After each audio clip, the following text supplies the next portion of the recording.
Bonsoir, on est ravis de vous accueillir ce soir. Vous avez vu, il y a un petit bug. Alors on va vous expliquer avec Philippe David ce qui se passe. On a depuis ce matin un petit peu deux trois trucs qui ont sauté forcément à Sud Radio. Donc on essaye de faire ce qu'on peut. Le direct fonctionne.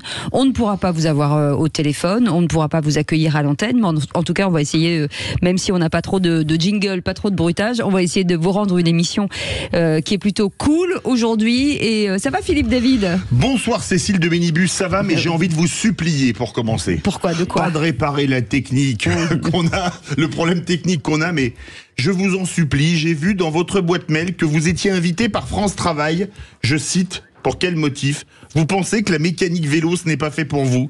Vous allez changer d'avis avec cette formation. Je ne plaisante pas, vous êtes convoqué le jeudi 13 juin à 10h. Et je vous en supplie, Cécile, n'allez pas faire de la mécanique vélo, parce que sans vous, l'émission roulerait moins bien. Non, mais c'est vrai, il a raison. J'ai reçu un mail de France Travail qui me propose de devenir mécanicienne vélo. Alors, je ne sais pas si c'est la direction de Sud Radio qui m'envoie vers un autre métier. On va demander à Frédéric Jouve, le directeur des programmes, qui est là. C'est pas vous, Frédéric, qui avez demandé qu'à ce que Cécile fasse un stage de mécanique vélo. Non. Bon, voilà. Non, pas pour l'instant. Peut-être l'année prochaine, mais pas pour l'instant. Dans le micro, Philippe Bilger, et allumez votre micro. Non, allumez votre micro. Il faut allumer le micro. Oui. Maintenant, il faut tout faire Cécile n'est aujourd'hui. pas une petite reine. Ça, c'est beau, ça, c'est beau. Comme c'est bien dit. Non, ça marche bien, il marche bien. D'accord, pardon. Non, mais vous Je remarque, j'étais pas là depuis 3 semaines, j'arrive, tout est en panne. Merci de l'accueil. C'est ça, mais en tout cas, on est ravis de vous accueillir jusqu'à 19h avec Philippe Bilger. Allez, le sommaire de cette émission, à 17h30, on va revenir sur Emmanuel Macron, le chef de l'État qui entend renforcer le soutien français à l'Ukraine, notamment en cédant des avions de chasse Mirage aux Ukrainiens. Réaction immédiate de la Russie qui en déduit que la France est prête à participer directement à la guerre en Ukraine. Alors parlons vrai, la France a-t-elle encore les moyens financiers d'aider l'Ukraine? Un conflit franco-russe est-il inévitable? César, missile de croisière Mirage, prend-on un risque en allant aussi loin dans l'aide à l'Ukraine? Vous dites oui à 92%. Vous pouvez bien évidemment donner votre avis sur les réseaux sociaux. Absolument. À défaut du 0826 300 300. Avec cette belle question du jour. Et puis notre invité sera Alexandre Delvalle, qui est géopolitologue. Son livre Vers un choc global, publié chez L'Artilleur. Et puis 18h30, le coup de projecteur des vraies voix. Dernier jour de campagne des européennes avant le vote de dimanche. Valérie Ayé baisse encore d'un demi-point, 14,5% dans notre dernier rolling IFOP fiducial pour Sud Radio, Le Figaro et LCI. Elle obtient donc moins de la moitié du score de Jordan Bardella, estimé à 33% des intentions de vote. Une campagne dans laquelle Emmanuel Macron et son Premier ministre se sont personnellement impliqués, Philippe. Alors parlons vrai, est-ce que ces élections, qui sont les seules élections nationales du quinquennat, ont une importance capitale? Est-ce qu'en cas de déroute, Macron devra prendre des mesures fortes? Et en cas de déroute aux européennes, Macron doit, pour 41% d'entre vous, dissoudre l'Assemblée nationale, pour 1% changer de Premier ministre, pour 50% démissionner, et pour 8% ne rien changer. On attend vos avis sur les réseaux sociaux, X, Facebook et tutti quanti. Et bien sûr, vous pouvez nous regarder sur notre chaîne YouTube et vous abonner par la même occasion. Allez, soyez les bienvenus, on est ensemble jusqu'à 19h. Les vraies voix Sud Radio. Mon cher Philippe Bilger est avec nous. Bonsoir Philippe. Le Philippe du vendredi. Mais je suis un peu humilié parce qu'à chaque fois que vous parlez de problèmes techniques, vous ne me mettez jamais dans la boucle pour les régler. Comme si vous n'espériez rien de moi dans ce domaine. Alors je vous propose, alors ok Philippe. Vous avez parlé de Philippe David pour les réparer, il est beaucoup plus nul que moi. Non, parce que Philippe il sert les cafés, voilà, il accompagne les techniciens. Enfin, il soutient le moral ambiant. Voilà, par exemple. J'ai vu une agitation très efficace cet après-midi à Sud Radio. La preuve, ils sont très doués. Nous sommes à l'antenne. René Chiche est avec nous. Le retour de René Chiche. Mes respects, Madame Cécile, mes respects, Monsieur Philippe. Attendez, j'ai pas dit votre titre. Directeur des rédactions du groupe Entreprendre La Fond Presse. C'est vrai. C'est important. Mais une question, est-ce que le petit problème technique ne va pas nous empêcher de faire le c'est qui l'a dit? Non. René Chiche, alors ça fait des mois que vous travaillez avec nous. Oui. Vous ne connaissez toujours pas le titre de ce jeu, ça devient humiliant. Oui. C'est quoi? C'est qui l'a dit. Alors c'est votre côté cannois, peut-être, qui aujourd'hui. C'était bien Cannes. Alors écoutez, Cannes, c'était super. Dit-il avec ses lunettes de soleil. Je suis resté extrêmement humble là-bas. Non, mais franchement, c'était un super festival. Mais vous avez signé des autographes, fait des dédicaces, des trucs comme ça. J'ai signé Philippe de Minibus. Philippe de Minibus, c'est chic. Ou Cécile David. Cécile David. Vous auriez dû signer Cécile David, ça aurait été beaucoup plus drôle. Non, mais blague à part, je termine là-dessus. Blague dans le coin, on dit en Belgique. Non, absolument. À Cannes, vous savez qu'il y a beaucoup de gens qui connaissent vraiment Sud Radio, qui aiment le ton de la station, qui aiment beaucoup les vraies voix, et je ne plaisante pas. Vous arrêtez de dire le ton en me montrant deux doigts, parce que ça me non, mais il n'y a pas de H dans le ton qu'il a mis. C'est pas le même ton. Et heureusement, nous avons toujours un avocat pénaliste à côté de nous. On sait, bien sûr, ça peut tellement nous servir. Loïc Guérin est avec nous. Loïc, choisissez votre client, Loïc. Alors je note quand même, c'est la défense qui parle, qu'il est peu rétribué pour ses cafés. Voilà. J'ai trouvé que c'était relativement peu sympathique. Bonjour Bocheté. Ça montre qu'il y a de la lucidité. Je ne sais pas. Je pense qu'il y a matière à actionner. Non mais il y a parfois des messages subliminaux qui traînent. Loïc Guérin, vous n'avez pas répondu parce que vous avez l'art de voilà. Exactement. Choisissez, votre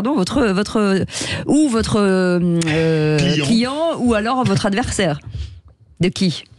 Alors là, alors si j'étais mauvais parleur, je dirais parlons honoraire et déterminons qui. On vous reconnaît bien là. Vous connaissez son vrai nom à Loïc Guérin? Non. C'est Loïc Guérin Vénal. Voilà. C'est ça. Et tiret riche. Et il ne l'est pas assez. Philippe Bidjar, vous allez faire quoi ce week-end? Faites-nous envie. Le week-end, demain, je vais assez loin de Paris. Oui, vous allez au Cardac, c'est dimanche. C'est dimanche. C'est dommage. Ça avait l'air génial, c'est bête. Je reviens pour une émission spéciale à Sud Radio. D'accord. Et demain, dîner le soir chez des gens, couscous. Mais je pense que j'aurais du mal à... j'ai connu un couscous magnifique chez des gens dingues. Et donc l'après-midi, j'irai peut-être au cinéma. Évitez de faire une boulette lors du dîner avec le couscous. Vous êtes fiers de vous. Non mais de toute façon, il pète dans la semoule depuis tout à l'heure. Patauge, pardon. Non, il pète. Moi, c'est couscous ce soir. D'accord, ok. Demain, sport pour éliminer le couscous. Oui. Et après-midi, samedi après-midi, comme tous les samedis après-midi, c'est écoute en replay de toutes les émissions de Sud Radio depuis 2 ans. Voilà. Je n'ai pas de vie. Et pour vous, le couscous, c'est quand? Alors moi, il n'y aura pas de couscous. Il y aura plutôt les 2 grands enfants à balader un peu partout. Oui, et ça va être... Donc famille plutôt, et puis travail un peu malheureusement. Ah bah oui, mon pauvre. Vous n'ajoutez pas patrie, faites attention. Non. Allez les enfants, en tout cas, on est ravis de vous accueillir, même si on ne peut pas vous entendre aujourd'hui. On espère que vous avez passé une très belle journée et vous passerez un très bon week-end. Dans un instant, ce sera les 3 mots dans l'actu avec Félix Mathieu, bien entendu, et le réquisitoire du procureur, mon cher procureur. Le procureur, c'est Emmanuel Macron, mi-président, mi-partisan. D'accord, on en parle dans un instant. Soyez les bienvenus et merci de votre fidélité. 1000 excuses pour les petits problèmes que nous pourrions éventuellement rencontrer durant cette émission jusqu'à 19h. Bienvenue à tous. Les vraies voix Sud Radio, 17h-20h, Philippe David, Cécile de Minibus. Bienvenue dans des vraies voix un petit peu différentes d'habitude, bien entendu. On est ravis de vous accueillir, même si on ne peut pas vous accueillir à l'antenne, c'est important qu'on vous le dise. Dans un instant, les 3 mots dans l'actu avec Félix Mathieu. Bonsoir Félix Mathieu. Bonsoir Cécile, bonsoir tout le monde. De quoi parle-t-on? De Volodymyr Zelensky, il était devant l'Assemblée nationale aujourd'hui, de ce dernier jour de campagne des Européennes, silence radio ce soir, et puis de ce week-end de mobilisation qui s'annonce sur le chantier de l'autoroute A69, manifestation interdite par le gouvernement, l'A69 entre Castres et Toulouse. En 3 mots, ça donne Assemblée, élections et autoroute. Avec Philippe Bidjar ce soir, René Chiche et Loïc Guérin. Tout de suite, le réquisitoire du procureur. Les vraies voix Sud Radio, le réquisitoire du procureur. Philippe Bilger. Et après son allocution télévisée d'hier soir, son interview télévisée, vous dites Macron, mi-président, mi-partisan. Oui, parce que j'ai entendu, comme beaucoup de Français, Emmanuel Macron, enfin je pense tout de même, et la première partie sur la politique internationale, on peut la discuter politiquement, bien sûr. Si on a des capacités de géostratège, j'avoue que moi je n'en ai pas, mais j'ai trouvé relativement cohérent le propos du président qui consistait à dire on ne peut pas se permettre de faire battre l'Ukraine précisément pour obtenir à la fin une issue politique. Sinon, c'est fichu. Alors, rentre-t-il dans la co-belligérance? On en parlera tout à l'heure. Et deuxième partie, là, je l'ai trouvé franchement médiocre. Parce que il peut tout à fait, d'abord l'intervention est inopportune de sa part sur les élections européennes, et en plus il aurait pu trouver contre Jordan Bardella, le Rassemblement national, une argumentation plus fine, plus intelligente. Franchement, la chloroquine, tout cela est navrant de la part d'un président, et j'ai eu l'impression que, comme toujours, pour battre en brèche le Rassemblement national, paradoxalement, il lui donnait du lustre. Est-ce que parler de la chloroquine, ça va vacciner les électeurs de voter pour Valérie Ayé? Loïc Guérin. Ça pourrait vacciner les électeurs de voter tout court. Oui. Ah non, alors oui, on a passé le temps. Pour le rolling, on a une participation record qui est prévue. Ah oui. Voyons. Oui. On verra. Mais je ne suis pas certain. En l'occurrence, je suis tout à fait d'accord sur la dichotomie. Sur le plan international, je ne peux pas être plus d'accord que ça. Et sur le reste, ça ressemble beaucoup à ce qu'on a vu jusque-là. C'est-à-dire que le chef de l'État n'a pas pour vocation à intervenir de cette manière-là. Mais est-ce qu'il se comporte encore en chef de l'État et pas en chef de parti, en disant grosso modo, Bardella, c'est le danger, le péril. Est-ce que c'est digne d'un président de la République? Oui, alors déjà... je suis d'accord avec Philippe Bilger et Loïc concernant l'argument, c'est vrai, très médiocre sur le vaccin, le chloroquine, c'est pas un argument. Par contre, moi je suis pas d'accord. Je pense qu'un président de la République, même si c'est le président des Français, un président ça a quand même des convictions, ça incarne une identité politique et ça a le droit de se prononcer même à 2 ou 3 jours des élections. Tu sais, ce fameux argument du président au-dessus de la mêlée, moi j'y crois pas trop. Parce qu'un président, c'est quand même le président d'abord d'un camp, quoi qu'on dise. Faut pas oublier que le président était élu uniquement par 51. Excusez-moi, chaque fois qu'un président est élu, il dit je serai le président de tous les Français. D'accord, je suis le président de tous les Français, mais je suis un président et aussi un citoyen, un homme d'État qui a des convictions et une identité politique. Or, tout le corpus politique de Macron, c'est l'Europe. Il ne pouvait pas, à 2 jours des élections européennes, c'est mon opinion, ne pas du tout intervenir sur les élections européennes. Il a tout à fait le droit de dire qu'il y a, selon lui, un péril qui est effectivement un péril qu'on peut qualifier peut-être d'extrême droite ou de droite nationale ou de droite populaire un petit peu extrémiste. Il a tout à fait le droit de le dire. Il n'a pas nommé vraiment non plus Bardella, il n'a pas nommé Maréchal, il n'a pas nommé Bellamy. Il dit son opinion, il a le droit, sans non plus appeler au vote. Il a quand même appelé au vote pour l'Europe. C'est un président européen, et moi, ça ne me choque pas. Allez, merci beaucoup. On a du temps là ou non, à moins que vous vouliez lui répondre. À chaque fois que René dit c'est mon opinion, on a l'impression qu'il s'excuse. Je ne comprends pas. Non, parce que je sais qu'on va me contredire tout de suite. Non, justement, on va passer à des choses beaucoup plus intéressantes. Allez, tout de suite, les 3 mots dans l'actu avec Félix Mathieu. Les vraies voix Sud Radio. 3 mots dans l'actu, Félix. Excusez-moi, je peux faire une petite parenthèse? Non. J'ai trouvé ça très intéressant ce que j'ai dit. Mais ça va être en rapport avec ce qu'il disait. Merci Félix. 3 mots dans l'actu qui sont assemblées, élections et autoroutes. L'Europe n'est plus un continent de paix, lance Volodymyr Zelensky à l'Assemblée nationale. Le président ukrainien appelle ses alliés à en faire plus pour l'aide à son pays. Joe Biden annonce 225 millions de dollars supplémentaires. Dernier jour de campagne des Européennes avant le silence radio ce soir et le vote dimanche face au RN, largement premier dans les sondages. L'exécutif macronien met tout son poids dans la balance. Et puis grosse mobilisation annoncée sur le chantier de l'A69 Toulouse-Castres malgré l'interdiction prononcée par le gouvernement. Interdiction contestée en référé aujourd'hui devant le tribunal administratif. Les vraies voix Sud Radio. Joe Biden annonce aujourd'hui 225 millions de dollars supplémentaires pour aider l'Ukraine face à la guerre d'invasion russe. Hier soir, c'est Emmanuel Macron qui mettait sur la table des livraisons d'avions de chasse Mirage. Tout à l'heure, à l'Assemblée nationale, Volodymyr Zelensky a qualifié Vladimir Poutine d'ennemi commun de l'Ukraine et de l'Europe. Nous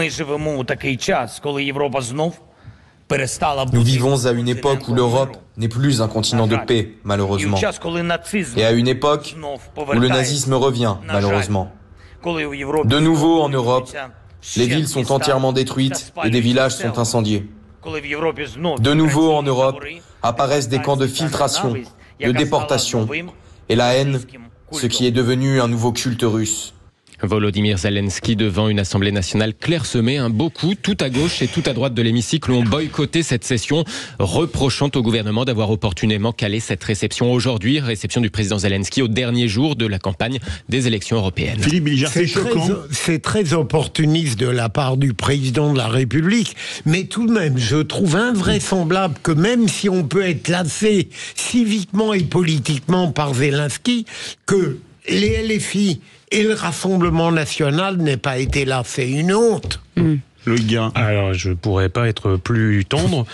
C'est une honte, mais qui nous renvoie d'ailleurs à d'autres sujets qu'on va aborder ce soir, qui est la collusion entre certains partis et des forces extérieures qui sont clairement contraires à nos intérêts nationaux. Alors, ce n'est pas mon opinion, mais parce que vous avez dit que je disais c'est mon opinion. Ce n'est pas mon opinion, monsieur Bilger. On ne sait jamais quand vous êtes sérieux. Mais je suis très sérieux. On peut avancer là. Je suis très sérieux et je trouve absolument lamentable cette attitude de LFI et du RN, ce qui prouve bien que finalement, la situation en Europe ne les préoccupe pas vraiment.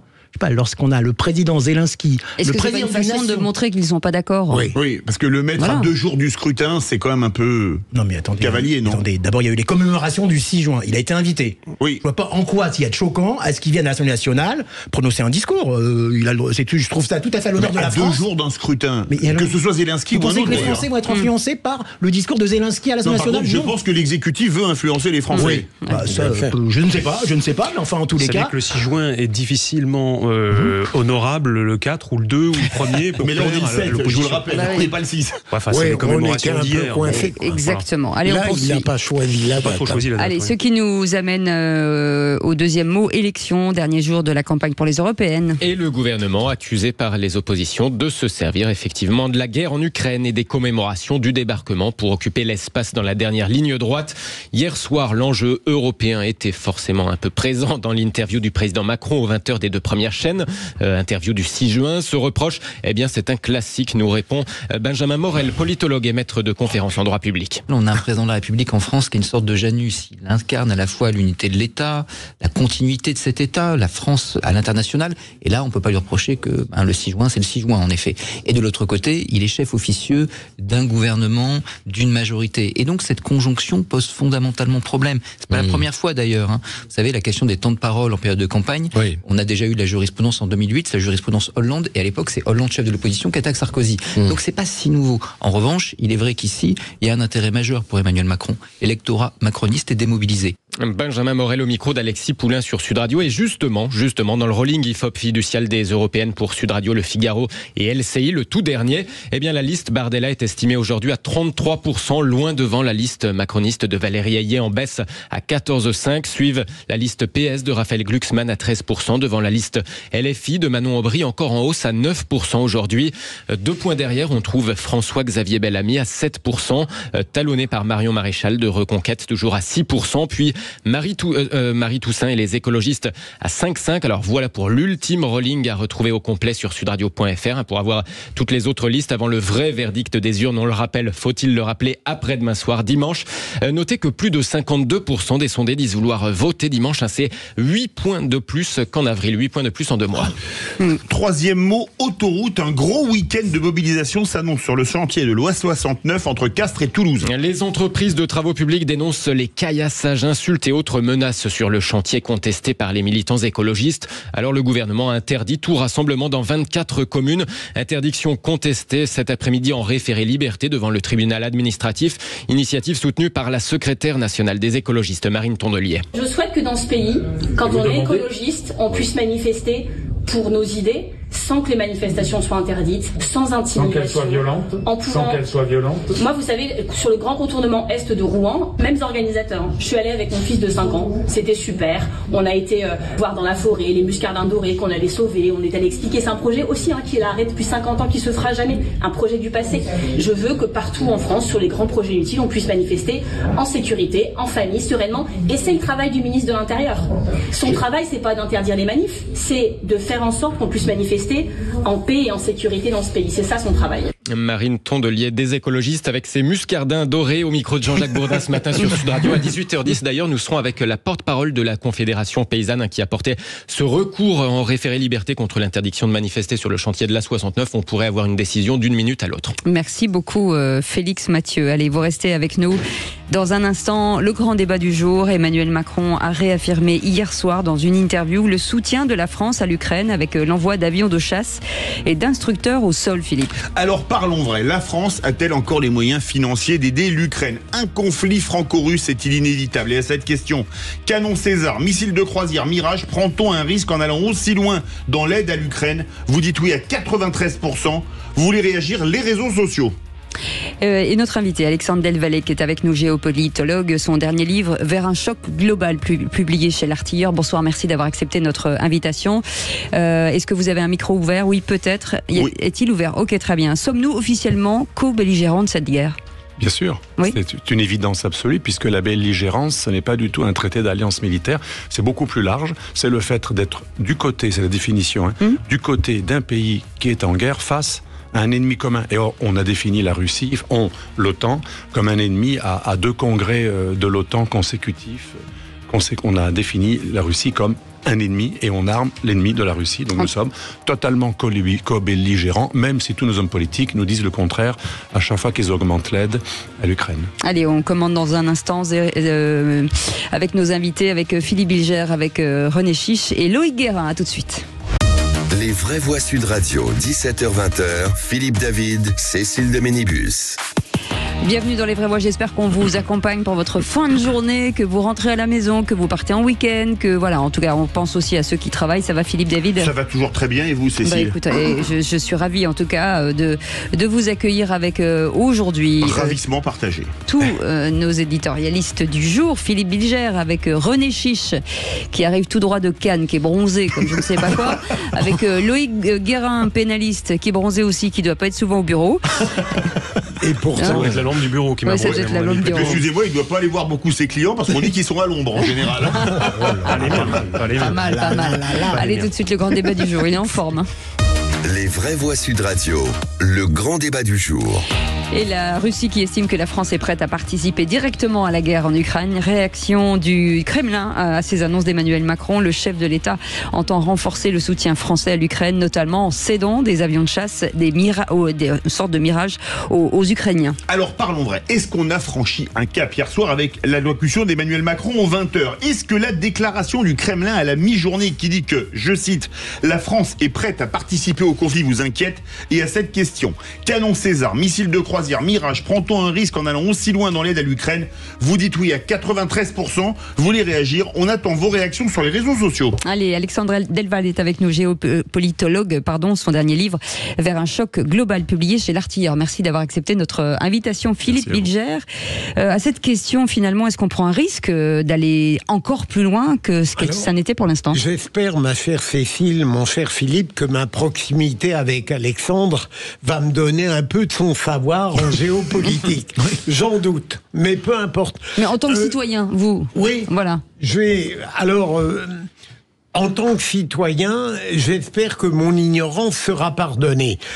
Je crois tout de même que j'ai apprécié ce qu'a dit le président hier, je l'ai dit tout à l'heure, lorsqu'il a dit on ne peut pas se permettre de laisser battre l'Ukraine parce que sinon on n'aura plus la moindre possibilité de négociation politique.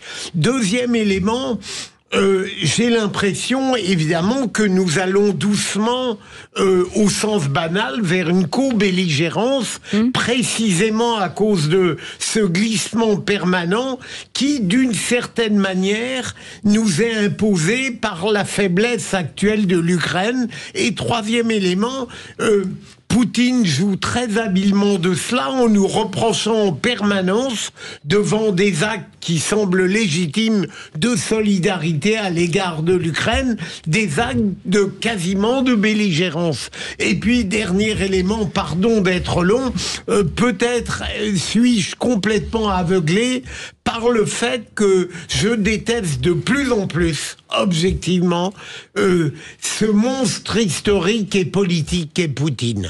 Alors, probablement, je confonds le réalisme avec la morale. Loïc Guérin. À plusieurs points déjà, pour répondre d'une certaine manière un peu à votre question. Alors moi aussi, je m'exprime un peu en citoyen, un peu averti, parce que ça m'intéresse énormément, ce conflit en particulier. Mais les Césars sont livrés depuis 2 ans. Ça fait 2 ans. Les missiles Scalp sont livrés depuis 1 an. À chaque fois, on a la même rhétorique du Kremlin qui consiste, parce qu'il panique, et il a raison de paniquer, parce que sa guerre, il ne la gagnera pas, d'essayer d'intimider des Occidentaux qui ne sont plus habitués au conflit et qui ont peur de leur ombre, à chaque fois en dressant une ligne rouge qui recule au fil de notre avance. Notre avance, elle est trop lente, on a pris beaucoup trop de temps pour bouger.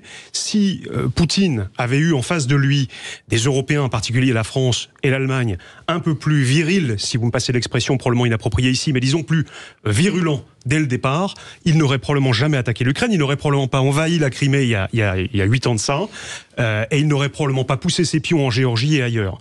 Donc l'Europe réagit, elle réagit tardivement, elle réagit trop lentement, mais au moins elle réagit et c'est une bonne chose. René Chi. Écoutez, moi je trouve qu'il n'est que temps d'aider réellement et puissamment l'Ukraine. Je vous signale qu'en mars 2022, on envoyait à peine quelques bazookas, quelques armes RPG, quelques casques. RPG, c'est des lance-roquettes russes. Hein. Bon, alors, ouais, d'accord. Enfin, en tous les cas, on leur envoie quand même des RPG. Ouais, non, ça c'est des armes russes. C'est pas nous qui le livrions. L'armée française n'a pas de RPG. Non, en tout cas, des armes qui sont les Milan dans l'armée française. Exactement. Je vois que j'ai affaire à un technicien des armes. Vous ne pouvez pas être approximatif. Non, mais les armes, c'est vrai. Les armes, c'est vrai. Et aussi, bon, même des casques allemands, etc. Donc aujourd'hui, on est quand même dans une situation quand même historique, quand même, je trouve gravissime. On a affaire quand même à un dictateur, à un tyran qui ne rêve que d'une chose quand même, c'est de déconstruire la sécurité en Europe et aussi quand même son rêve, qu'il avoue plus ou moins, c'est de reconstruire la Grande Russie. On a affaire à un dictateur qui, avant la guerre en Ukraine, mène déjà une guerre contre, puisqu'on est en France là, je parle de la France, mène déjà une guerre contre la France. Via les milices Wagner, les soldats français étaient attaqués. Il y a eu des sabotages ensuite sur les hôpitaux, vous savez, via les hackers russes. Il y a eu plein de choses qui ont été... Les élections de 2017 avaient déjà été plus ou moins menacées par les hackers russes. Donc on a affaire à un tyran.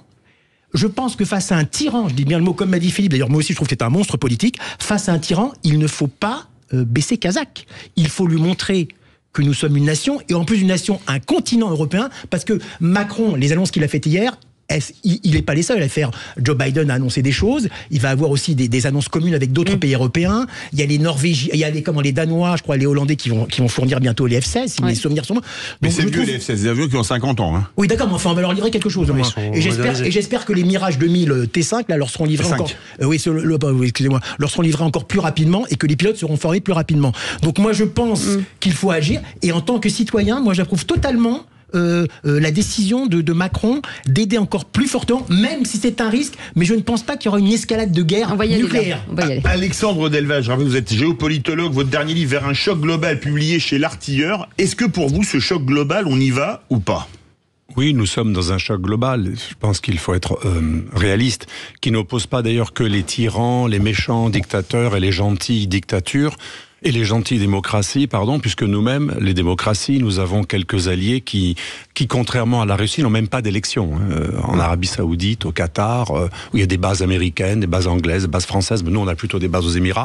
Alors, tous ces pays, nous, c'est les Émirats, les Américains, c'est le Qatar, les Anglais, ils en ont aussi à Bahreïn, ils ont beaucoup en Arabie Saoudite, beaucoup d'intérêts imbriqués. Tous ces pays-là ne connaissent même pas des fausses élections. Il n'y a aucune élection du tout. Donc je pense qu'il ne faut pas présenter les choses comme, enfin c'est mon avis, démocratie contre dictateur, parce que les choses sont beaucoup plus compliquées que cela. Par contre, il y a une architecture de sécurité, vous avez raison d'évoquer ça, je crois que c'était vous, il y a une architecture de sécurité en Europe qui est devenue problématique à partir de 2004-2005, lorsque les néoconservateurs qui ont déstabilisé l'humanité, et pas que l'Irak, ont voulu installer des batteries antimissiles, qui sont en fait, pour nos auditeurs, un antimissile, c'est un missile. Ça peut servir aussi à détruire un objectif. Donc quand on a installé, ça m'a même fait rire nos auditeurs, George Bush, fils, voulait mettre des batteries d'antimissiles dans 3 pays d'Europe de l'Est, il y en a eu un seul qui a été retenu, pour protéger les pays d'Europe de l'Est contre la menace iranienne balistique. C'est vrai que les Iraniens ont fait une fixette sur l'Europe de l'Est, tout le monde le sait, tout le monde le sait que c'est leur ennemi, etc. Et donc les Russes avaient parfaitement compris, c'était contre eux, et c'était pour annuler leur défense, leur dissuasion, et pour rapprocher un système ennemi qui empêche, eux, d'avoir un glacis sécuritaire. Et le problème avec Poutine, c'était déjà peut-être quelqu'un qui était vers l'autoritarisme, mais le problème stratégique entre lui et non pas les gens qui ont adhéré à l'OTAN, ils s'en fichent qu'on adhère à l'OTAN, ce n'est qu'un traité, c'est un bout de papier. Par contre, quand on adhère à l'OTAN, qu'on installe des bases tournantes ou fixes, ou des missiles, ou des antimissiles, là ça devient ce qu'on appelle un truc sérieux. Imaginez le Canada ou le Mexique qui acceptent des bases ou des missiles ou des antimissiles russes ou chinois.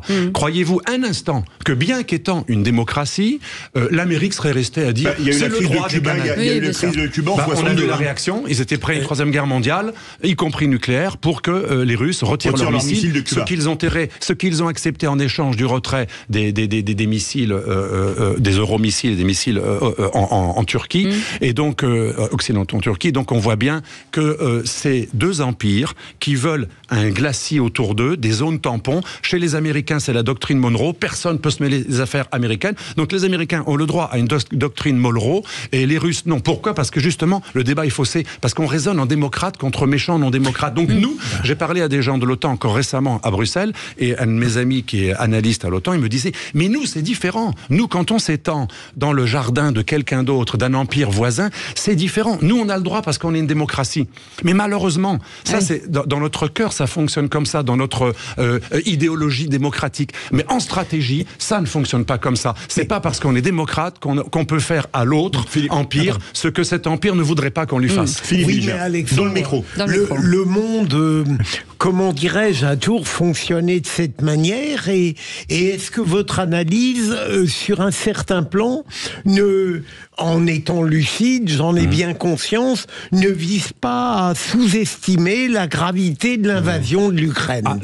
La gravité est nette. Moi, j'ai condamné cette invasion parce que dès qu'on dit ce que je viens de dire, on est suspect, etc. C'est une invasion absurde, folle, qui remet en question le droit international, mais pas que, mais aussi ce sont des puissances révisionnistes qui envahissent leurs voisins en relations internationales. Révisionnisme, c'est pas nier la Shoah, c'est remettre en question le statu quo international et l'intégrité territoriale. Donc c'est extrêmement grave. Mais malheureusement, c'est pas moi qui le dis, c'est le grand stratège de l'OTAN pendant la guerre froide, George Kennan. Que disait George Kennan à la fin de la guerre froide, plutôt, parce que c'était juste avant sa mort, à la fin des années 90, l'homme qui a fait la doctrine du containment, de l'endiguement contre l'Union soviétique. Ça, c'était Zbigniew Brzezinski. Non, je parle de George Kennan. Il y avait deux théories. Il y avait Foster Dulles qui voulait le rollback, carrément refouler les Russes, comme on voudrait faire maintenant.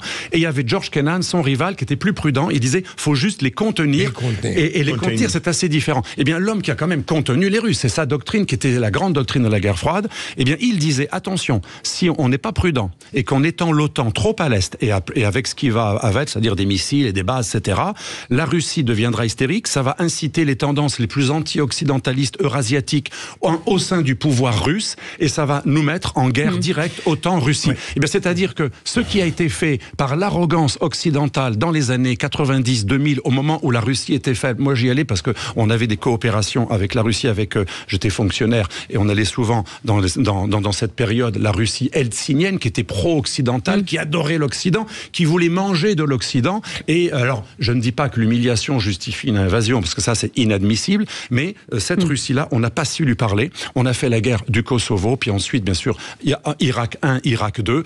Ça ne justifiait rien. À mon avis, ça ne justifie. C'est comme la femme qui est provocante, ça ne justifie en aucun cas le violeur, même s'il a des problèmes. Donc, mais ça, si on parle du dernier épisode, sans parler du premier épisode de la série, on ne peut rien comprendre. Là, on est dans la morale, les gentils dictateurs, les gentils démocrates contre les méchants dictateurs. La stratégie, c'est pas uniquement bloquer quelqu'un qui est anti-démocrate chez lui. Sinon, il faut faire la guerre à l'Arabie Saoudite. Il faut faire la guerre au Qatar, il faut faire la guerre aux Émirats, il faut faire la guerre à toutes les monarchies. Mais tous nos alliés du Golfe n'ont même pas des élections. Voilà, moi je dis. Là, on ne parle pas de l'Arabie Saoudite et du Qatar. On parle de l'Europe, on parle de la Russie et de l'Ukraine. Il y a quand même un agresseur. Bien sûr. Attendez, je termine. Un agresseur qui est quand même un pays extrêmement dangereux. Je parle de ses dirigeants, en l'occurrence de Poutine. Non, parce que j'ai l'impression que vous balayez quand même d'un revers qu'il ne s'agit pas quand même, quoi qu'on dise, à mon avis, d'un combat quand même entre un pays totalitaire et un tyran qui s'appelle Poutine. Poutine qui est un véritable dictateur. On l'a vu encore avec vous le dites constamment dictateur, mais c'est pas ça qui explique la situation. Dans la situation actuelle, il y a ce Poutine, bien sûr, c'est pas un Hitler, c'est n'importe quoi, ceux qui disent ça. C'est quand même un homme très dangereux, on le voit encore dans ses discours.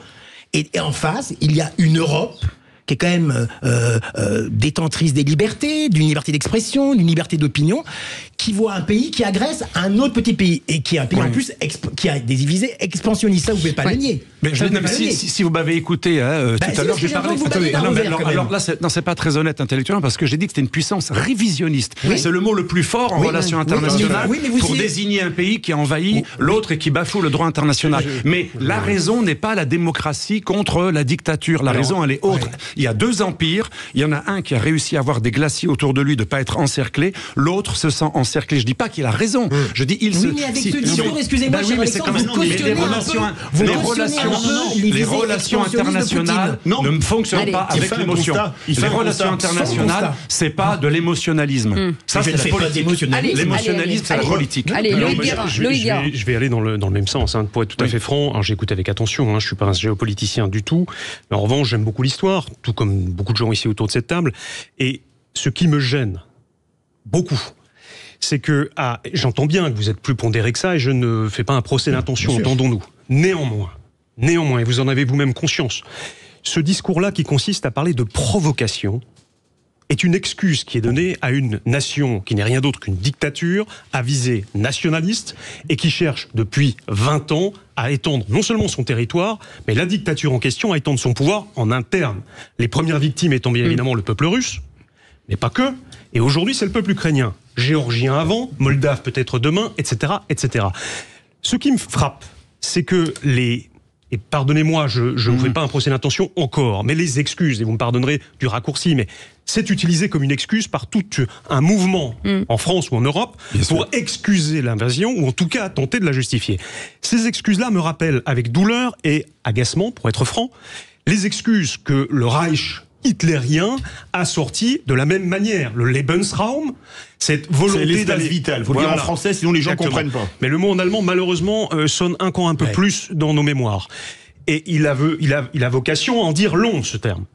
Il était également l'excuse hitlérienne parce que ce n'est qu'une excuse d'expansion nationaliste à visée autant interne qu'externe pour mettre la main sur de pseudo-minorités maltraitées, République tchèque ou ailleurs, pour rassembler le peuple germanique au sein d'une grande communauté. C'est le même discours et même plus loin. La propagande de Poutine, laissez-moi finir, la propagande poutinienne qui traîne sur les réseaux est étrangement similaire jusqu'à utiliser le même graphisme. On a des copier-coller d'images hitlériennes des années 30 qui sont reprises par Poutine ou ses mouvements. Donc le parallèle, oui, il existe. Et l'histoire, on aurait dû peut-être un petit peu plus l'écouter à l'époque.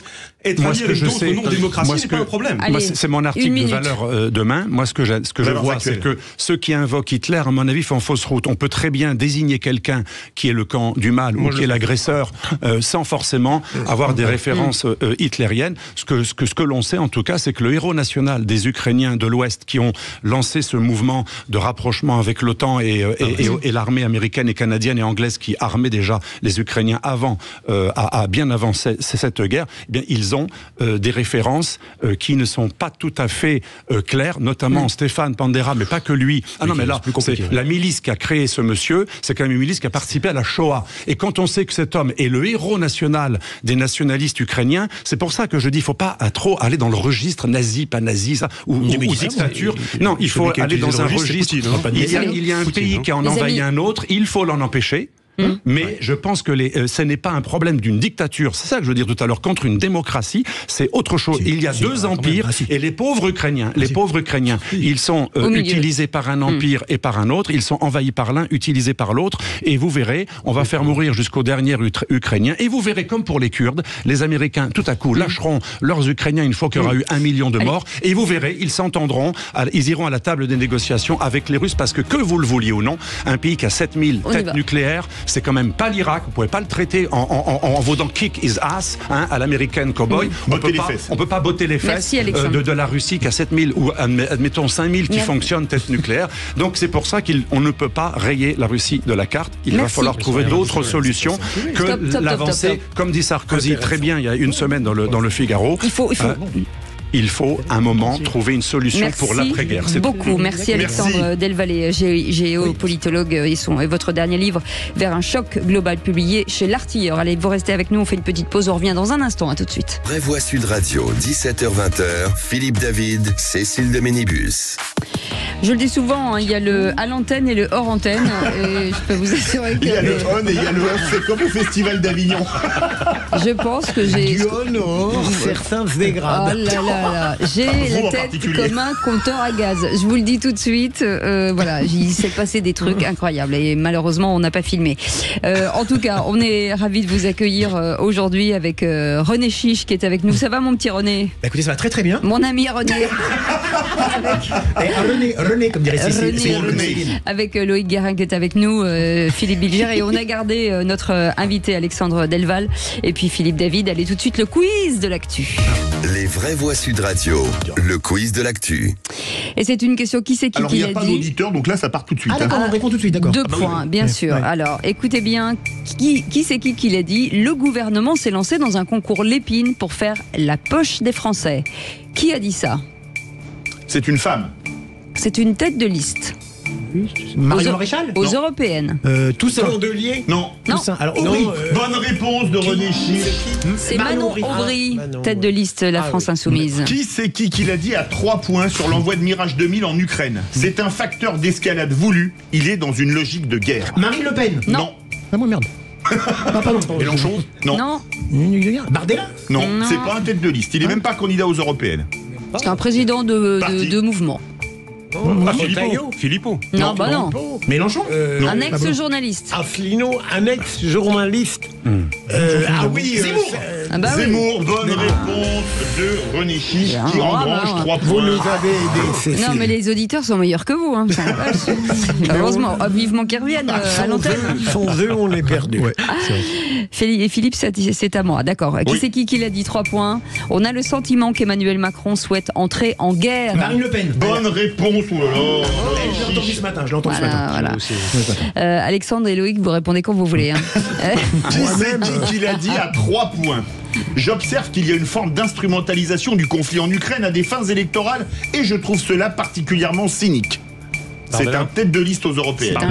Un jeune. De Fontaine. Qui a dit De Fontaine? René Chiche. Moi, j'ai failli. Léon. Vous avez failli, ouais. C'est Léon Desfontaines. Oui, il a failli, Philippe. Mais il est vexé. Je peux en placer une ou pas? Bien sûr. Voilà, Léon Desfontaines, tête de liste PCF. Permettez, 11-0-0-0. Ah, d'accord.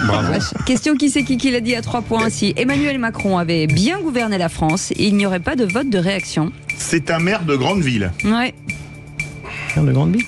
Oui. C'est pas le maire de Marseille? Lisnard? Non. Le maire de Lyon, Grégory Bidule? Non. Le maire de Perpignan. Alliot.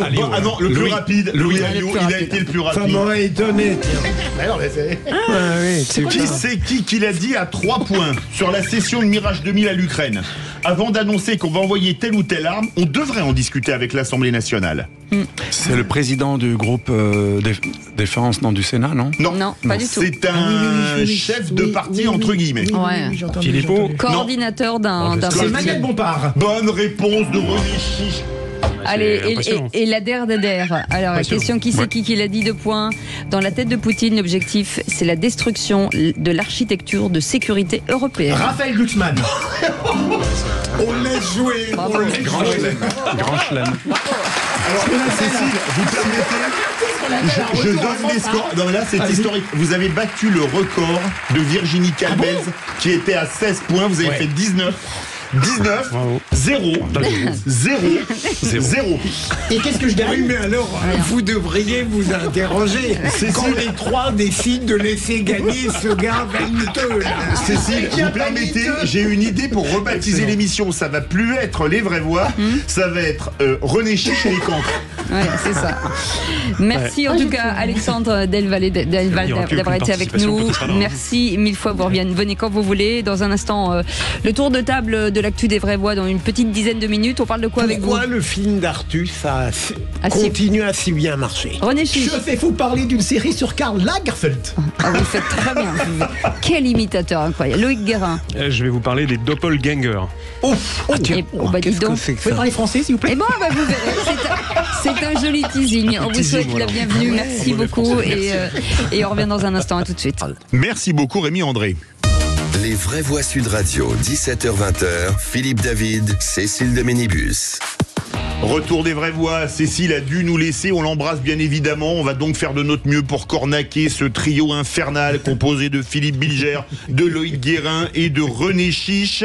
Au menu des Vraies Voix, à 19h35 environ, on aura notre second débat. En cas de déroute aux européennes, Macron doit dissoudre l'Assemblée, changer de Premier ministre, démissionner ou ne rien changer. Venez nous donner votre avis au 0826 300 300. Dans quelques instants, vous avez la parole. Bonsoir Félix Mathieu. Bonsoir Philippe, bonsoir tout le monde. On va parler de la Confédération paysanne qui a déposé un référé liberté contre l'interdiction de manifester sur le chantier de l'A69 ce week-end. Comme d'habitude, je vais remettre le clocher au milieu du village. 38, ce n'est pas l'année de naissance de Cécile de Ménibus, ni le département de naissance de Philippe Bilger, même si Bilger rime avec Isère, ni le calibre d'une arme évoquée dans un procès d'assises où Loïc Guérin a plaidé récemment, ni la température corporelle de René Chiche qui culmine à 37,2 le matin. 38, c'est le nombre de listes entre lesquelles chacun d'entre nous pourra choisir dimanche prochain en entrant dans l'isoloir. Et inutile de dire qu'entre 38 listes qui vont de l'alpha à l'oméga de l'arc-en-ciel politique, ceux qui ne se déplaceront pas dimanche et qui peuvent faire un 39e choix, qui est celui de voter blanc, n'auront aucune excuse. Aucune excuse vu l'offre proposée ne sera acceptable pour ceux qui n'iront pas voter dimanche pour se plaindre après que les politiques ceci, les politiques cela. 38, le nombre de listes est si important que plusieurs d'entre elles n'auront pas de bulletin dans les bureaux de vote et qu'il sera impératif d'imprimer leur bulletin de vote chez soi pour pouvoir les glisser dans l'urne, c'est dire si l'offre est large. Alors dimanche, votez A ou votez Z, votez alpha ou votez oméga, votez noir ou votez blanc ou votez nul, mais votez. Et si vous n'êtes pas convaincu, relisez votre carte d'électeur sur laquelle il est écrit « Voter est un droit, c'est aussi un devoir civique ». Philippe Bilger. Très bien, Philippe. Là, je vous approuve bien plus que ce que vous avez développé à un moment où on ne pouvait pas vous écouter lorsque vous avez fait des parallèles discutables. Mais oui, discutable pour toute personne qui réfléchit un peu, comme votre serviteur, mon cher Philippe Bilger. Vous êtes d'accord avec mon approche, Loïc Guérin ? Oui. Je n'avais pas compté autant de listes. Ça va être il y en a 38. Ouais, ça va être intéressant de les décompter. Oui, 38. Incroyable. 38, Isère. Excellent éditorial de Philippe David. Excellent, que j'approuve totalement. Par contre, il y a quelque chose que je ne comprends pas cette année. Je ne sais pas si c'est votre cas. Moi, je n'ai reçu aucune profession. Non, parce qu'il y en a trop. J'en ai pas reçu aucune non plus. Aucune. Vous en avez reçu, les gars? Philippe Bilger? Non. Félix Mathieu, vous avez reçu les professions de foi chez vous? Oui, hier. Écoutez, je suis privilégié. Moi, j'ai reçu les professions de foi. Il n'y a plus qu'à tout lire pour faire un choix. Je n'ai pas regardé mon courrier ce matin. Je suis parti trop tôt. Je suis parti trop tôt, j'ai pas pu voir mon courrier ce matin. Vendredi, je veux dire, en général, on les reçoit un petit peu avant quand même, non? Ah oui, vaut mieux. Donc c'est justement l'un des problèmes, je trouve, de cette élection, parce qu'il y a beaucoup de gens qui n'ont pas reçu les promesses. Bah là, 80% l'ont pas reçu. Tout de suite, vous avez la parole. Direction le chantier de l'A69. Les opposants au projet d'autoroute Toulouse-Castres ont prévu de se mobiliser ce week-end, sauf que le gouvernement a pris un arrêté pour interdire les manifestations dans 24 communes. Il met en avant les risques de violence, alors que des entreprises de BTP disent notamment avoir été prises pour cible par les opposants au chantier. Une interdiction de manifester attaquée en référé liberté aujourd'hui devant le tribunal administratif. Alors nous sommes avec la porte-parole de la Confédération paysanne pour en parler. Bonsoir Laurence Marandola. Oui, bonjour. Merci d'être avec nous dans Les Vraies Voix sur Sud Radio. Vous attendez la décision dans la soirée. Vous espérez obtenir gain de cause ? Vous y croyez ? On estime qu'on devrait avoir gain de cause parce que ces interdictions massives de manifester, je le répète en fait, et c'est pour cette raison qu'on a établi un référé liberté, tellement l'atteinte aux libertés fondamentales était manifeste, avec des décisions, des arrêtés préfectoraux pour le Tarn et la Haute-Garonne qui ont été pris le 5 juin avant-hier, pour une application le 5 juin au soir d'une part, sur 5 jours, sur une quantité incroyable de communes, et sur une atteinte aux libertés fondamentales qui sont celles de s'exprimer et de manifester. C'est la raison pour laquelle on a porté ce référé liberté aux côtés d'autres organisations, la Confédération paysanne du Tarn et le GNSA, le groupe national de surveillance des arbres, avec une intervention volontaire de la Ligue des droits de l'homme. C'était absolument indispensable. L'audience s'est passée cet après-midi et le résultat, les conclusions sont données à 19h tout à l'heure.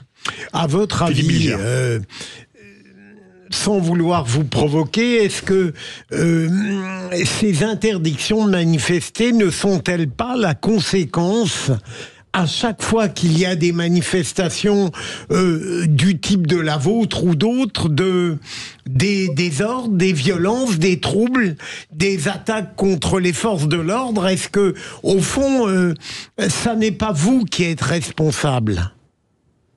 Ah non, aucunement. La vraie provocation, elle vient, il y en a deux en fait. Il y a ces interdictions systématiques depuis quelques mois et quelques années de manifester. J'en veux pour preuve, la semaine dernière, j'étais moi-même devant l'Assemblée le jour où il y a eu cette résolution votée sur le CETA. On a proposé une conférence de presse avec 15 personnes proches de l'Assemblée nationale. Ça a été refusé. On nous a proposé un lieu à plus d'1 kilomètre. Voilà, c'est ça les vraies provocations, d'interdire systématiquement la possibilité de s'exprimer et de manifester. L'autre provocation, ce sont les propos du ministre de l'Intérieur qui, en avant, prépare les esprits, annonce de la violence, annonce de la répression, sans fondement aucun de savoir ce qui va se passer. C'est ça la provocation. Elle vient de ce côté-là, la provocation. Sûrement pas des manifestants, sûrement pas de la Confédération paysanne. Avec donc cette décision de la justice administrative qui va intervenir dans la soirée sur le référé liberté que vous avez déposé. Merci beaucoup Laurence Marandola d'avoir été dans ces vraies voix sur Sud Radio. On rappelle que vous êtes porte-parole de la Confédération paysanne. Tout de suite, merci, bonsoir. Merci à vous. Tout de suite, le tour de table de l'actu des vraies voix. Philippe Bilger, votre tour de table. Le film, le petit truc en plus. Le vôtre. Je parle pas de vous, Philippe. Doppelganger. Une série sur Karl Lagerfeld. Très bien. Oui. Eh bien, écoutez, on se retrouve tout de suite dans Les Vraies Voix. Merci Félix Mathieu. Les Vraies Voix Sud Radio, 17h-20h, Philippe David. Retour des Vraies Voix avec Philippe Bilger, René Chiche, Loïc Guérin. C'est l'heure des tours de table de l'actualité. Oh, dites, je vais envoyer les actualités. Vous venez les voir dans la cabine? Je vais vous raconter une histoire pas banale. Et vous me racontez pas votre petite journée? On a assez perdu de temps comme ça. Le tour de table de l'actualité. Vous voulez donner un coup de cœur à un film, Philippe Bilger, qui cartonne en salle, et en plus c'est un film français. Oui, j'ai envie. Je suis tout de même allé voir un film dont le titre m'a beaucoup plu parce qu'il me rappelle en général les conversations que vous aimez cultiver dans Les Vraies Voix. Il s'appelle Un petit truc en plus. Et pourquoi petit? mais parce que vous êtes un cochon civilisé. Mais je vous en prie. Mais je vous en prie. Qu'est-ce qui lui arrive? Non, sérieusement. Alors le film, j'ai voulu J'ai voulu aller le voir parce qu'on m'en avait dit grand bien, mais je craignais le pire dans la mesure où les films sur les malheureux infirmes ou handicapés sont généralement emplis de bons sentiments qui ne font pas forcément un excellent film. Et là, ce que j'aime bien, il y a une manière très tendre de parfois se moquer d'eux, quelqu'un les imite et en même temps ils ont des comportements que je peux apprécier. Le film sans être un chef-d'œuvre c'est un film drôle. Pardon, c'est un film drôle. Oui, regardable. Et j'ai cru comprendre qu'il était placé à l'heure actuelle dans les 10 meilleurs succès mondiaux. Ah oui, c'est excellent. 5,8 millions d'entrées. Est-ce que René Chiche, critique de cinéma à ses heures perdues. Journaliste aimant le cinéma. Mais voilà. Je peux faire mon vaniteux ? Allez-y. Souvenez-vous, le 3 mai, 2 jours après... Vous aviez dit que ce film allait cartonner. Et j'avais dit qu'il ferait 5 millions d'entrées. Il est à presque 6 déjà.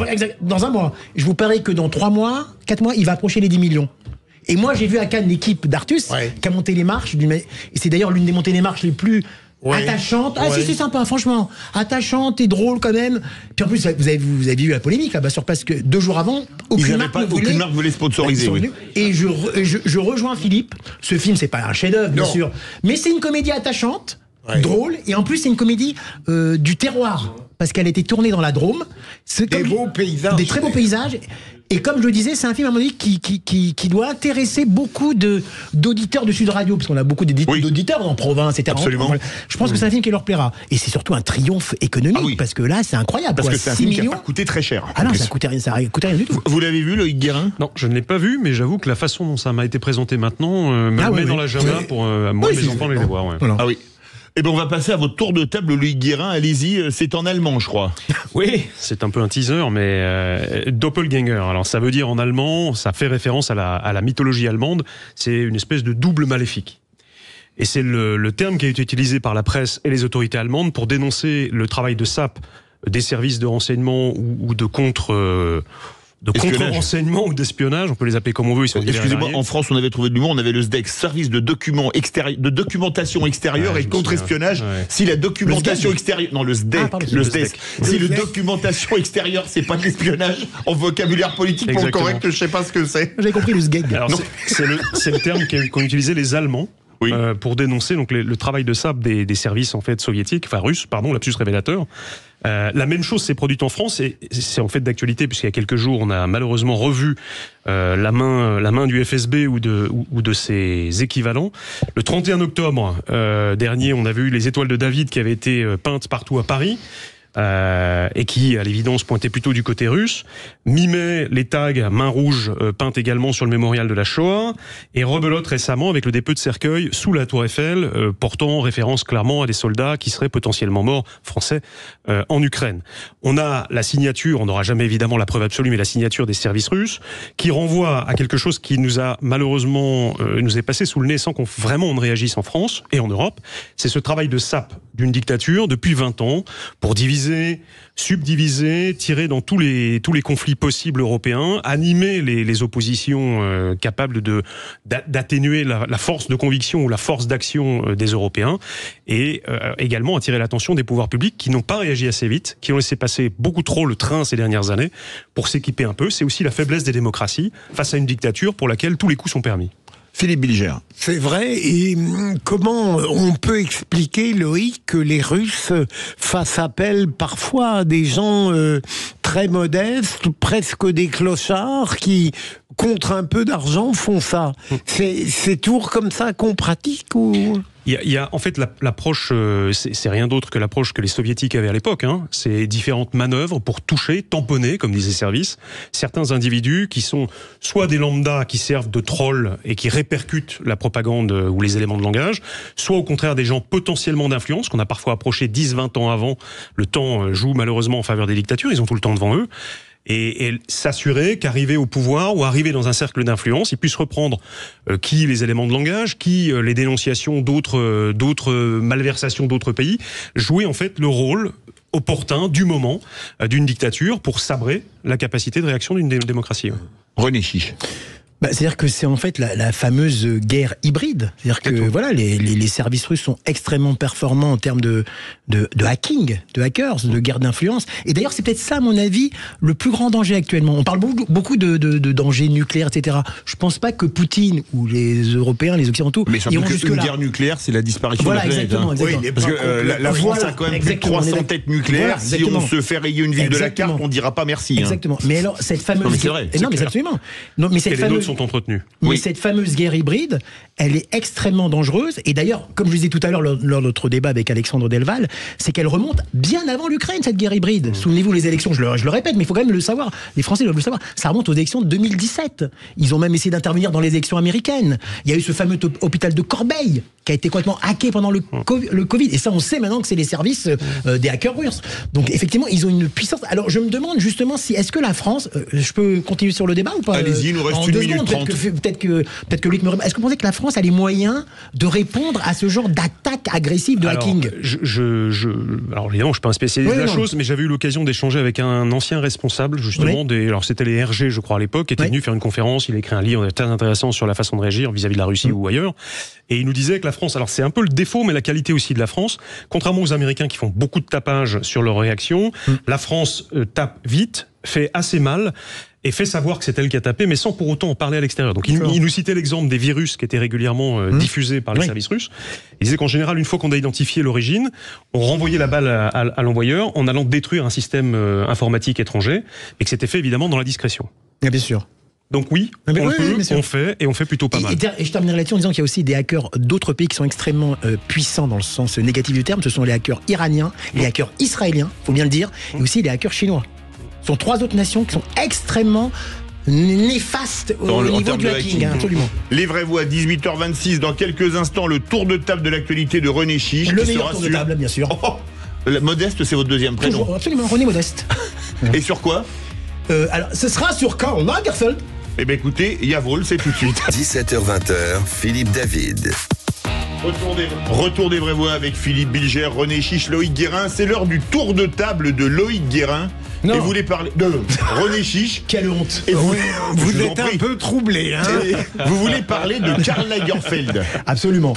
Je vais parler de Karl Lagerfeld parce que aujourd'hui démarre une série sur... Alors, c'est sur la plateforme Disney+, mais pour les auditeurs de Sud Radio, sachez-le, le premier épisode est diffusé gratuitement sur YouTube. Comme je sais que Sud Radio est extrêmement vu et écouté sur YouTube. Plus de 920 000 abonnés sur la chaîne YouTube de Sud Radio. Voilà, le premier épisode de cette série qui s'appelle Becoming Karl Lagerfeld, c'est-à-dire en fait devenir Karl Lagerfeld. Voilà, bravo. Voilà, exactement. Et bravo. donc, c'est une série... Il est bon en anglais. Il faut bien que je traduise quand même. Et donc c'est une série en 6 épisodes qui raconte... ce n'est pas un biopic, d'abord c'est l'adaptation du livre de l'excellent journaliste du Monde Raphaël Baquet. Ça s'appelle Kaiser Karl. C'est ça, voilà, c'est ça. Oui, je crois, oui. Et donc, en fait, c'est pas un biopic sur Karl Lagerfeld. C'est en fait le Karl Lagerfeld, justement, d'avant qu'on le connaisse. C'est-à-dire, on connaissait l'icône avec le catogan, les cheveux saupoudrés. Voilà, exactement. Son chat. Son chat ou son chien? Non, c'était un chat. C'est un chat, d'accord. Oui, c'était un chien. Non, voilà, c'était un chat, Choupette. Voilà, ses lunettes, etc. En fait, c'est... Alors, excusez-moi. L'animal lui-même, non, mais excusez-moi. Si je vous dérange, allez-y. Mais quoi, on a le droit à des conversations parallèles. Non, je n'interromps personne pendant leur chronique et moi, on m'interrompt. Allez-y. Oui. Voilà, merci Philippe. Et donc en fait, non, mais en plus c'est très intéressant parce que la série est très intéressante. Parce qu'elle raconte le Karl Lagerfeld des années 70. D'avant, d'accord. Voilà. Un Karl Lagerfeld. Qui travaillait chez Saint-Laurent. Mais laissez-moi terminer. Justement, exprimez-vous alors. Mais pas à ce moment-là. Ah bah allez-y.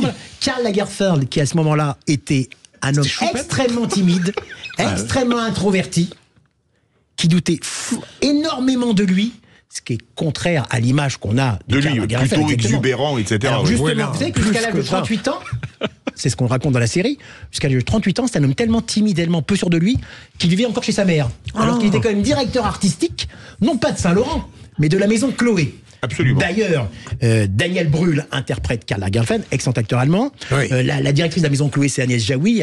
Et alors surtout, ça montre qu'en fait, durant cette période, Lagerfeld a souffert de sa fameuse rivalité avec Saint-Laurent. Bah oui. terriblement orchestré par qui? Par Pierre Berger, qui était un homme d'une cruauté totale, qui a tout fait, bien sûr, pour empêcher Lagerfeld de monter dans les sommets de la mode.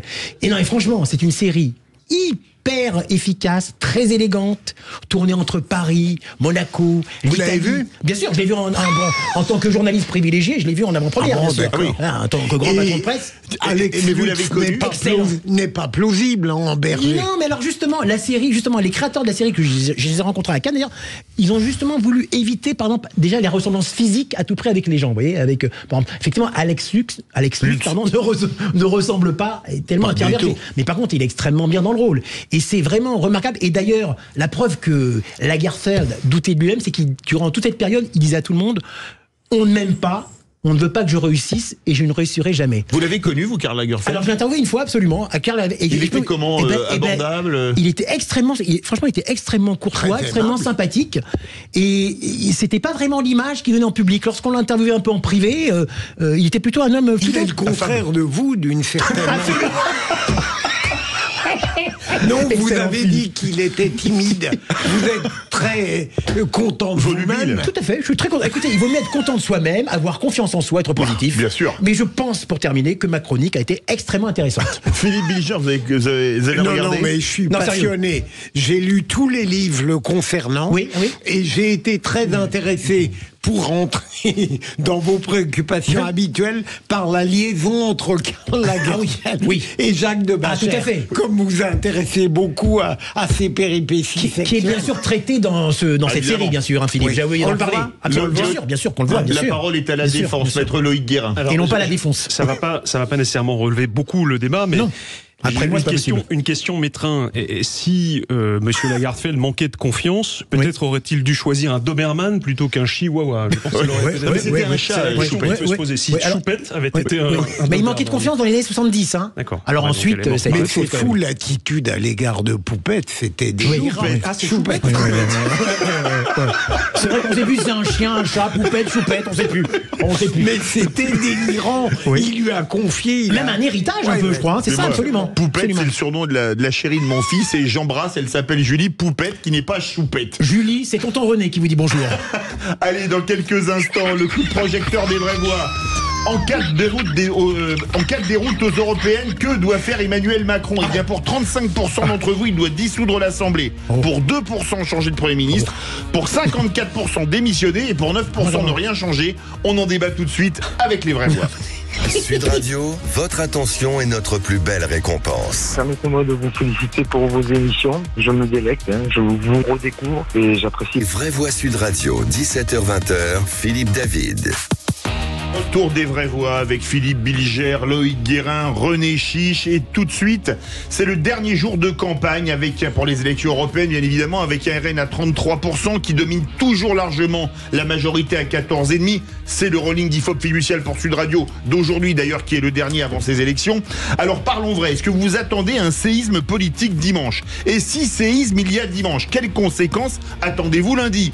Eh bien, vous êtes 35% à attendre une dissolution de l'Assemblée nationale, 2% un changement de Premier ministre, 54% une démission du président de la République et 9% qu'il ne change rien. On a toujours le problème de standard, vous pouvez toujours bien évidemment réagir sur les réseaux sociaux. Allez, on va faire un tour de table. Philippe Bilger, est-ce que si par exemple, c'est le rolling IFOP fiducial pour Sud Radio qui est tombé aujourd'hui, 14,5% pour la liste de Valérie Hayé, au cas où elle serait à moins de 15%, est-ce que on va à une crise politique, ou quelle décision devrait prendre pour vous le chef de l'État? Je crois... Vous auriez voté quoi, tiens, dans les 4 propositions? La dernière. Ne rien changer. Oui, et d'ailleurs, j'ai trouvé l'attitude du président hier, quand on lui a posé la question, pas loin d'une forme de désinvolture, comme si c'était un jeu de sa part, une plaisanterie, en disant on verra bien. J'ai l'impression que par moment, il prend les Français pour des enfants et qu'il nous traite avec une forme d'ironie que je n'aime pas du tout. Une forme de badinage républicain. En réalité, je suis persuadé que pendant quelque temps, il n'y aura rien, quel que soit le résultat. René Chiche, et vous auriez voté quoi entre les 4 Moi, j'aurais voté comme Philippe. Donc, ne rien changer. Non, c'est-à-dire que oui, à mon avis, il ne va rien changer. Donc ni dissolution, ni changement de chef de gouvernement. Non, surtout pas. Il va pas changer de chef de gouvernement ou faire une dissolution. Il le dit ouvertement. Par contre, il va peut-être en tenir compte. Je pense qu'il va peut-être en tenir compte avec peut-être quelques réaménagements ministériels. Parce qu'il y a, paraît-il, quelques ministres qui sont sur des sièges électables. En particulier, par exemple, Prisca Thévenot, la ministre porte-parole, qui ne ferait pas du tout l'unanimité. Qui a quelques problèmes de gestion du personnel.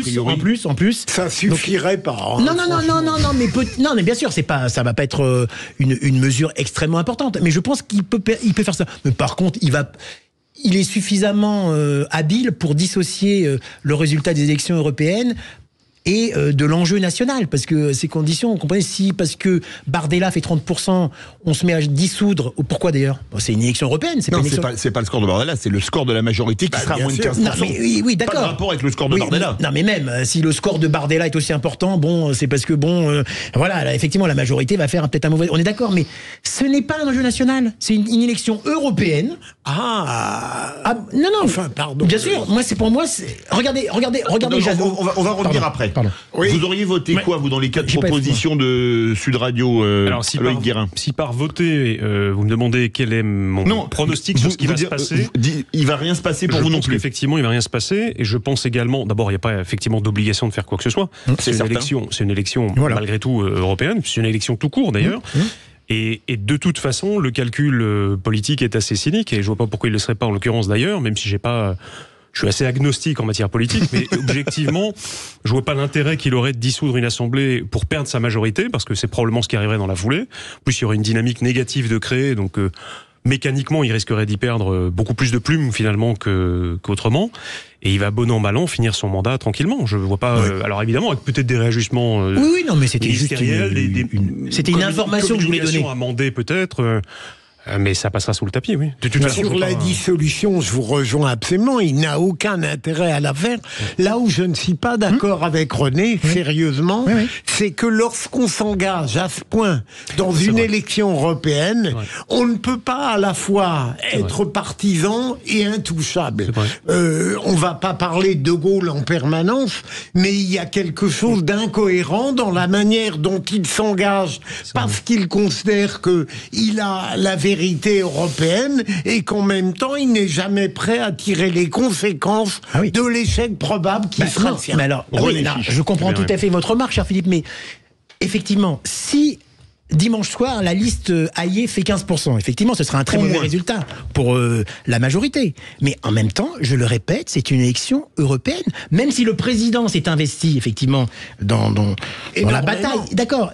Mais il en tirera les conséquences au niveau européen. Il dira que sa liste et sa tête de liste n'a peut-être pas convaincu les Français pour avoir le meilleur score possible aux européennes. Parce que si à chaque scrutin, maintenant, le président se met... Parce que si je suis votre logique, finalement, vous voulez qu'il fasse quelque chose à l'issue de ce scrutin. Je veux dire, faire quoi ? Mais attendez, il ne demeure pas comme président en surplomb. Oui, mais alors vous êtes vous êtes en contradiction, cher Philippe, parce que vous venez de dire qu'il ne se passera rien. Ah non, mais il ne sait peut-être pas ce qu'il souhaite, mais il pense qu'il ne va rien se passer.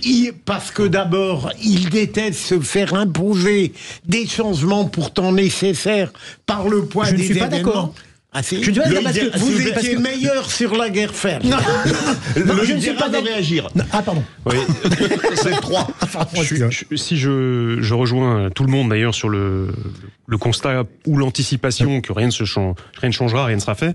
Mais moi, je suis assez effectivement d'accord, et ça renvoie aux propos qu'on avait au tout début de nos échanges sur le positionnement du président de la République dans l'élection européenne, et ça renvoie d'ailleurs à mon commentaire un peu critique sur son positionnement, c'est que je suis tout à fait d'accord. À partir du moment où il a oublié les habits du chef de l'État, qui s'est engagé comme un chef de parti, finalement comme un chef de gouvernement, il y a une problématique, un manque de cohérence en tout cas, à vouloir s'investir et ensuite à se retirer indemne. Je suis tout à fait d'accord. J'en finis. Juste, oui, c'est ce pourquoi je pense fondamentalement qu'un chef de l'État n'avait pas pour rôle de s'impliquer de cette manière-là dans les élections. Il y avait des manières subtiles éventuellement d'envoyer quelques messages subliminaux, mais s'investir à ce point et ensuite dire c'est pas mon affaire, j'en tire aucune conséquence, je reconnais que c'est une incohérence profonde. Et je dois vous poser une question. Est-ce que vous imaginez, si les sondages ne se trompent pas, et en général, soyons francs, l'IFOP ne se trompe pas à 1,5% près, surtout à 48 heures, on peut dire, du vote. Est-ce qu'on va vers une recomposition politique, Philippe Bilger ? À gauche, ça me paraît évident. La NUPES n'existe déjà plus. Voilà, absolument. Et j'espère que, même si je ne suis pas à gauche, que un socialisme... Ça nous avait échappé. Non, mais un socialisme raisonnable pourra prendre la relève de cette NUPES sous l'impérium de Mélenchon. On peut l'espérer pour la démocratie. Et oui, et puis il y aura aussi un problème à droite pour les Républicains. Si les Républicains font un score qui ne sera pas extrêmement élevé, visiblement, on risque d'avoir, peut-être pas une scission des Républicains, mais enfin des grosses divisions. Parce que les Républicains, il y a un vrai problème. Ceux qui veulent rejoindre le gouvernement et absolument. ceux qui veulent rester indépendants. Ça fait partie de la recomposition dont vous parlez. Ah bah absolument, c'était prévu. Et il y a aussi autre chose. Vous savez qu'on parle beaucoup de l'éventuel départ de Marion Maréchal vers le Rassemblement national. Donc là aussi, Reconquête risque peut-être d'avoir des soucis. Alors déjà, s'ils n'ont aucun député européen, alors là, ça va être très compliqué pour eux quand même. Mais en plus, Marion Maréchal pourrait ramener avec elle quelques éléments de Reconquête vers le Rassemblement national. Et dernière chose, je persiste et je signe, le résultat ne peut pas avoir, pour moi, une incidence nationale. C'est une élection européenne. Pourquoi voulez-vous que Macron... Mais c'est le seul scrutin national du quinquennat. Alors, écoutez, en 2019, Jadot a fait un très gros score. Oui, aux européennes, oui. Ça n'a pas eu d'incidence sur les élections présidentielles en 2022. Il a fait moins de 5. Ah bah voilà. Alors Bardella aujourd'hui va peut-être faire un gros score, certes. Je dis pas qu'il fera le score de Jadot, bien sûr, au présidentiel, enfin que Marine Le Pen fera le même score. Mais ça ne veut rien dire. Les élections européennes, c'est quand même une autre. René, oui, allez-y. Loïc Guérin voulait réagir. Ah pardon. Non, allez-y. J'ai l'impression, Loïc, qu'ils veulent vous squeezer totalement. Non, pas du tout. Ah non, c'est pas du tout intéressant, donc je m'en réjouis. Mais... Vous pouvez leur laisser le micro si vous voulez. Ah, j'irai pas jusque là. Non, mais en l'occurrence sur la recomposition politique ou la redéfinition un petit peu des zones politiques ou des groupes politiques, je pense qu'effectivement on voit un pas de plus sur une recomposition qui s'inscrit sur la plus longue durée. Donc on ne peut pas se contenter, je pense, de dire il y a eu les élections européennes parfois qui ont eu leur vainqueur, qui n'a pas persisté. Là, objectivement, il y a un mouvement depuis 10-15 ans, ou en tout cas une petite dizaine d'années, qui s'inscrit dans la durée. C'est-à-dire que le Rassemblement national, le Front national, ce que vous voulez, ces mouvements droits je ne le nie pas. Et on a quand même tous un peu le sentiment qu'aux élections nationales, il y aura probablement un score qui sera dans cette logique-là. Donc, ces élections européennes s'inscrivent quand même comme un test pour voir où va se figer le curseur sur ce plan-là. Bon. Philippe Bilger, vous vouliez réagir? Non, mais réagir, René continue à développer, après tout, pourquoi pas, que les européennes sont des élections qui n'ont pas d'incidence sur la vie nationale, alors qu'à l'évidence, on a été frustré sur le plan démocratique avec la réélection d'Emmanuel Macron et que depuis, on est dans l'attente, la plupart des Français, d'avoir le droit d'exprimer une opinion. Et c'est là où je ne vous rejoins pas. C'est très important qu'ils tiennent compte de la catastrophe prévisible. Imaginons que la catastrophe prévisible se réalise. Est-ce que les 3 dernières années, enfin un peu moins de 3 ans, les 2 ans et 10 mois de fin de quinquennat ne vont pas être très très longs, René Chiche? Non mais elles sont déjà compliquées depuis le début du... Non mais là ça serait très très long, parce qu'un président qui a 15% de vote pour lui, il a pas de réserve de voix en plus. Oui, mais alors ça rejoint ce qu'on disait tout à l'heure par rapport à la recomposition. Actuellement, le problème de la majorité présidentielle, c'est qu'ils n'ont pas vraiment de majorité réelle à l'Assemblée nationale. Elle est relative. Peut-être qu'après ce scrutin des européennes, peut-être qu'une partie des LR va finalement se rallier à la thèse, je dirais, de Rachida Dati, de Christian Estrosi, de Renaud Museli, tous ces anciens LR. Horizon. Voilà, d'Horizon. Et rallier la majorité macroniste au Parlement, ce qui pourrait donner peut-être plus de solidité à la majorité au Parlement de la majorité actuelle. Surtout la thèse de Sarkozy. Oui, aussi, bien sûr, absolument. Et heureusement, jusqu'à maintenant, elle a été battue en brèche. Pour l'instant. Le mot de la fin, Loïc Guérin, très court, en 40 secondes. Alors, peut-être même moins. Je me demande quand même si le cynisme politique n'est pas tel que Emmanuel Macron, finissant de toute façon son mandat, ne pouvant pas se représenter, donc disparaissant d'une certaine manière de l'échiquier politique, aura bien du mal à rassembler quel que soit le groupe sous sa bannière. Donc là, les divisions vont apparaître de plus en plus fortes dans son propre camp avec des ambitions personnelles. Effectivement, les 2 années risquent d'être longues. Oui. Merci beaucoup, Philippe Bilger, président de l'Institut de la Parole. Merci beaucoup, René Chiche. Merci beaucoup, Loïc Guérin. Et maintenant, c'est l'heure du rugby. Et nous avons notre ami Alexandre Priam avec nous. Bonsoir, Alexandre. Bonsoir Philippe, bonsoir à tous. Alors, inutile de dire que c'est ce week-end la finale de Pro D2 et la dernière journée de Top 14 et on s'impatiente en écoutant, bien évidemment, Sud Radio. Ah oui, on est très impatients, ça c'est clair. Demain, évidemment, sur Sud Radio, la finale de Pro D2. Et puis, comme tu le disais fort justement, Philippe, la dernière journée de la phase régulière du Top 14. Là, on va tout apprendre et ce sera absolument exceptionnel. On vivra ça demain sur Sud Radio. Ce soir, on va en parler justement. On va commencer à se plonger là-dedans avec toute l'équipe, avec Julien Thomas, avec Philippe Spanghero, Quentin Cabanis, Antoine Mazer, Clément Combe. Et on évoquera aussi, des sujets importants autour du climat dans le rugby. Et puis, une petite information hors rugby à vous donner qui vient de tomber, une information importante. Beansport obtient 100% des droits de l'UEFA Euro 2024 là qui commence dans 8 jours. Voilà, on a enfin un diffuseur officiel et intégral. Ce sera donc Beansport et ce sera aussi le cas de l'Euro 2028. Voilà, ça vient de tomber à l'instant. On va se régaler à écouter toute cette magnifique équipe du rugby de Sud Radio. Merci à vous. Tout de suite, Thomas Binet, les incontournables de la gestion de patrimoine à lundi 17h.